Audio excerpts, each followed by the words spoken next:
Okay, so we're going to have a look at the second part using the book to kind of inform our lesson today. So you've got energy level diagrams for chemical reactions. That's what we're going to look at. So we looked at level diagrams for changes of state.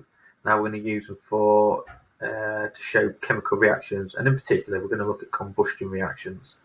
Okay, so you can see here again we've got the energy and the progress of reaction. Okay, so if I just put quickly as I can, you get that's the wrong colour.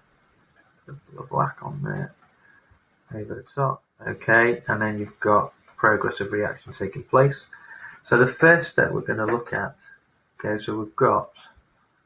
I need to take that off. Put that on. Okay. I'm just going to put a line up there, our level and our energy level, and we've got hydrogen and oxygen. Now, hydrogen and oxygen are going to react. And if they react, we can say that's a combustion reaction. Now, when it gives out energy, it gives out quite a lot of energy, and that's why it's quite a long. We're going to move that bit. It's a long in terms of giving out quite a lot of energy. Okay, so then we put our new level in, and when that happens, when hydrogen and oxygen react, it's going to produce water. So what we can say, just get rid of that. So there's hydrogen and oxygen, and when it reacts, it's going to give energy out to the surroundings. Okay, and it produces water.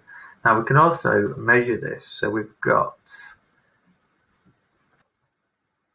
our number here. We can put that there, and we've got minus 142. Now a minus, when we're going to look at this in our next lesson, but when you get a minus, that's representing an exothermic reaction.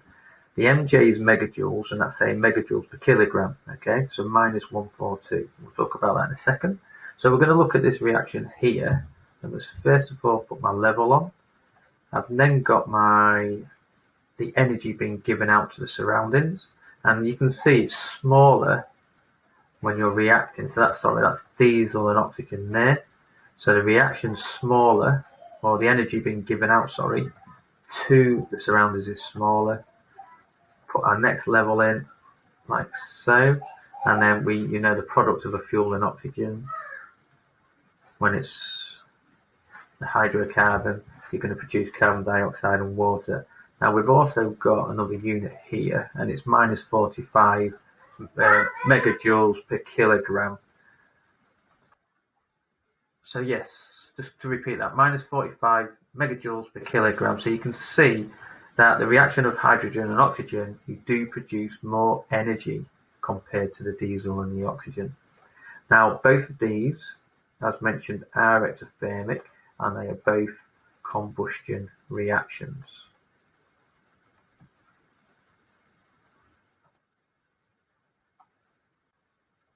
Okay, so the next part, we've got copper oxide and hydrogen.